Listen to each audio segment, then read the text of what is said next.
በተለያዩ የዓለም ክፍሎች በሚሊዮን የሚቆጠሩ ኢትዮጵያውያን ይገኛሉ። ከነዚህ ኢትዮጵያውያን የሚወለዱ ልጆች ለኢትዮጵያ ብሔራዊ ቡድን ተሰልፈው የመጫወት እድል እንዳላቸው ይነሳል። ነገር ግን የኢትዮጵያ ዜግነት አዋጅ ቁጥር 378/96 አንቀጽ 4 ንዑስ አንቀጽ 7 አንድ ግለሰብ የኢትዮጵያ ዜግነትን በሕግ ለማግኘት የቀድሞ ዜግነቱን የተወ መሆን እንዳለበት ያስረዳል። አሊያም ደግሞ የኢትዮጵያ ዜግነትን ቢያገኝም የቀድሞ ዜግነቱን ለመተው የሚያስችል እንዲሆን ያስገድዳል። በዚህም ምክንያት በኢትዮጵያ ጥምር ዜግነት የሚከለከል በመሆኑ የበርካቶች ህልም እውን ሳይሆን እንዲቀር አድርጎታል።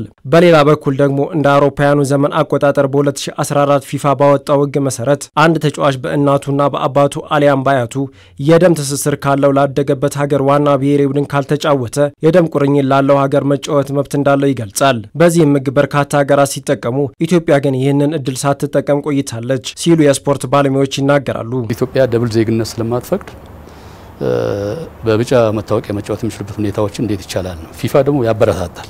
ኦሪጂን የሆነች ነጥብ ፐርሰንት ከነዚህ ከሚያድጉ ሀገሮች ከሆነ ያን እድል እንድታገኝ ይፈቅዳል።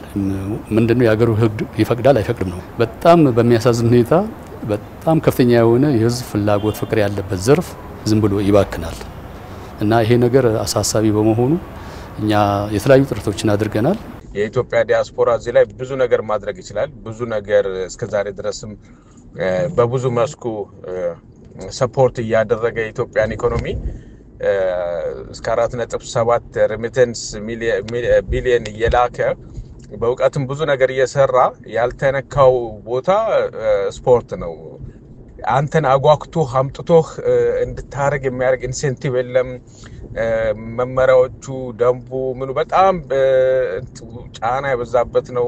ጥምር ዜግነት ከ1990ዎቹ ጀምሮ በተለያዩ የዓለም ክፍሎች እየተተገበረ ሲገኝ ኢትዮጵያን ጨምሮ ይህንን የማይፈቅዱ በርካታ ሀገራት አሉ። ነገር ግን የተወሰኑ የሙያ ዘርፎች ላይ ጥምር ዜግነትን የማይፈቅዱ ሀገራት ከነሱ የሚመዘዝ የዘር ሐረግ ላላቸው ሰዎች ሲጠቀሙባቸው ይስተዋላል። ከነዚህ የሙያ ዘርፎች መካከል ደግሞ አንዱ እግር ኳስ ነው።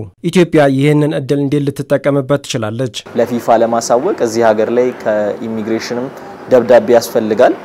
ይሄን ነገር ለማሳካት በየሎ ካርድ እንዲጫወቱ ማለት ነው። እነ ጅቡቲ እንኳን ሳይቀር ከአውሮፓ ተጫዋቾቻቸውን እየጠሩ በጣም እነ ሳውዝ ሱዳን በጣም ዝቅተኛ የሚባል ኢኮኖሚ ያላቸው ግን ይሄን ነገር አምኖበት እየሰሩ ስኬታማ እየሆኑ ያሉ ሀገራት ናቸው።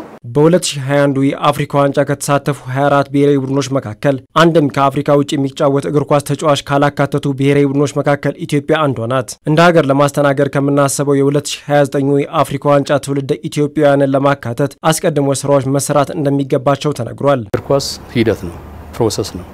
ከዝም ብለህ ሄደ እንደምን ሸቀጥ ከሱቅ ወይንም ከገበያ ሄደ የምትገዛው ነገር አይደለም እና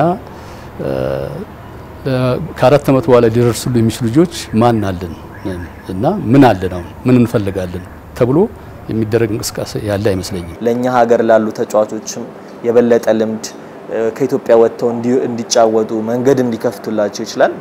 ምክንያቱም እግር ኳስ ላይ ሁሉ ነገር የሚሆነው በኮኔክሽን ስለሆነ እነሱ ጋር መገናኘታቸው የተለየ ጥቅም ያመጣል ብለን ተስፋ ስላደረግነው እየሰራን ያለ ነው። በአውሮፓ ብቻ ከ100 በላይ ትውልደ ኢትዮጵያውያን ፕሮፌሽናል ተጫዋቾች አሉ። ታዲያ እነዚህ ባለተሰጥኦዎች ለኢትዮጵያ ብሔራዊ ቡድን ተሰልፈው ለሀገርና ሕዝብ ግልጋሎት የሚሰጡበት ጊዜ ቅርብ መሆኑ ተጠቁሟል። እኛ ስራዎችን እየሰራን ነው። ኢሚዲየትሊ ከሚመለከተው አካል ማግኘት የሚገባን ምላሽ እንዳገኘን እኛ የጀመርነው ነገር ማስቀጠል ነው። በዛ ሂደት ውስጥ መቼ ላይ ይጠናቀቃል? እኛ በተቻለ መጠን በቶሎ እንዲጠናቀቅልን እንፈልጋለን። አውሮፓ ከሚገኘው የኢትዮጵያውያን የስፖርት ማህበርም ጋር ቁጭ ብለን የተነጋገርንበት ሂደት አለ። በጣም በርካታ ወጣቶች ለኢትዮጵያ መጫወት የሚፈልጉ አሉ።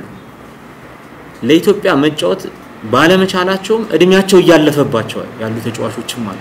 ወይ ላሉበት ሀገር አልተጫወቱ ወይ ለኢትዮጵያ መጫወት አልቻሉ።